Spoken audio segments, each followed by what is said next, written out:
So what was your process in making this film?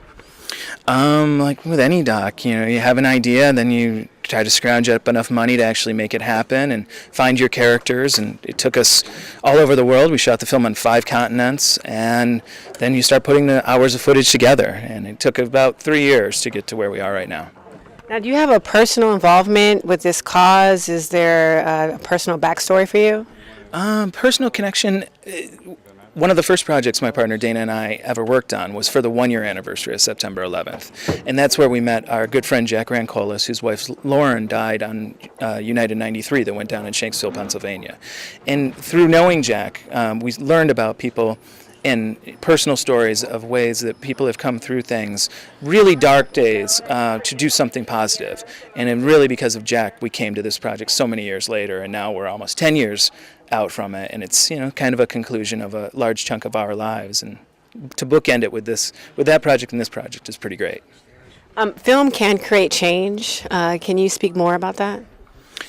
What I hope people take away from this film is they decide to get involved in their own lives and find a way to help people, find their place in a way to make change. It can be very small, one-on-one, or it can, like our guy Ben Tullipin, the Australian, does in our film. He works one-on-one with people, or it can be on the grand scale, like the Aldermans, who opened 12 mental health care clinics all over the world.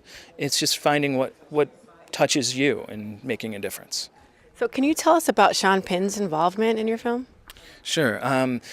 We met Sean Penn back in 2005, and he was gracious enough to come on board and narrate and executive produce our first film, which was called Witch Hunt.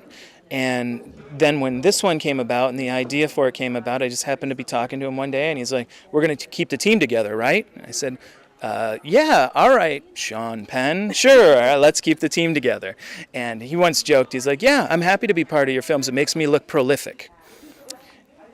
So if we're helping his career blossom and take root, I'm all for it. How can we find out more about your film, and is it playing anywhere else? What we're going to do with this film is around the 10-year anniversary of September 11th, which is almost here, we're going to start doing community screenings. We have several scheduled in Northern California now, and we're just going to keep growing from there. And it can be with a community group or church group or in people's houses, wherever people want to maybe talk to others or get others involved. That's where we're going to be, and that's what we're going to do with the film next.